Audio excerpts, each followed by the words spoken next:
Forced action. This is another irritation that you would have noticed mostly on apps.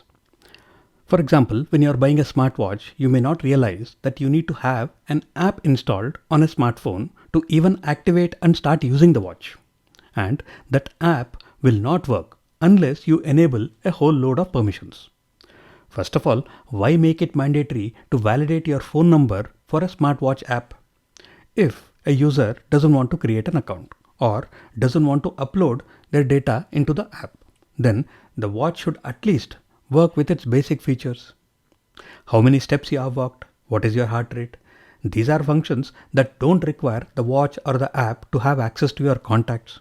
So why do almost all smartwatch apps require a whole load of permissions? These apps are forcing the user to take a specific action to use something that they have already bought and paid for. So this is forced action.